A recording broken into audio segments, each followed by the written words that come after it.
আগের ব্লগেই দেখিয়েছিলাম আমরা দশমেধ ঘাটে চলে এসেছি গঙ্গা আরতি দেখব বলে।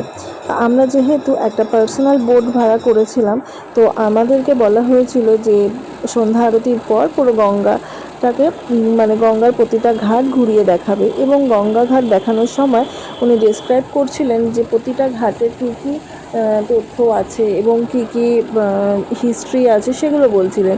সাথে বলছিলেন কোনটা কোন ঘাট, যেমন ধরো দশমেধ ঘাট তো দেখালামই, তারপরে মণিকারণ ঘাট, এই হরিশ্চন্দ্র ঘাট, আরশি ঘাট, তুলসী ঘাট, চেতসিং ঘাট, দ্বারভাঙা ঘাট, মুন্সি ঘাট, মান মন্দির ঘাট, জৈন ঘাট, গঙ্গামহল ঘাট, ললিতা ঘাট, রাজা ঘাট, শিবালয় ঘাট, বনশীল ঘাট, হনুমান ঘাট, রেওয়া ঘাট, দান্দি ঘাট,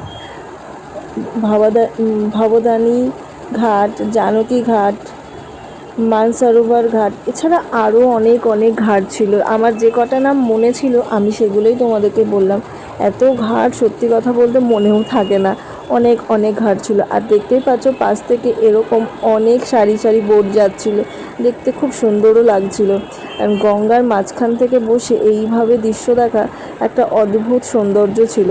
কিন্তু ঠান্ডাটাও আমাদের মারাত্মক লাগছিল। প্রত্যেকে ভেবেছিলাম যে খুব বেশি ঠান্ডা লাগবে না, আমি যদিও খুব শীত কাতুরে, তাই একটু জ্যাকেট ফ্যাকেট পরে একটু জড়সড় হয়েছিলাম, কিন্তু বাকিরা অতটা বুঝতে পারেনি।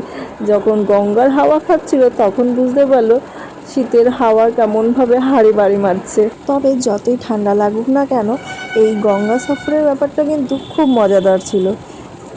এত ঠান্ডার মধ্যেও বেশ বোটে করে যখন প্রতিটা ঘাট ঘুরে ঘুরে দেখছিলাম, এত সুন্দর লাগছিল। আমি চেষ্টা করেছি যতটা পারি ভালো করে তোমাদেরকে ভিডিওতে দেখানো, কিন্তু ওই রাতের বেলায় যতই চেষ্টা করি না কেন খুব ভালো ভিডিওতে ওঠে না। তার মধ্যে নৌকা, সব নৌকাগুলোই যাচ্ছিল আসছিল, তো সেই জলের ঢেউতেও আমাদের নৌকাটাও একটু হেলে হুলে যাচ্ছিল, তো বুঝতেই পারছো তখন তো একটু ভয় লাগেই। এইভাবেই আমাদের একটা সুন্দর সন্ধ্যা কেটে গেল। তারপরেই আমরা ঘাট থেকেই আমাদের হোটেলের ফেরার দিকে রওনা দিলাম।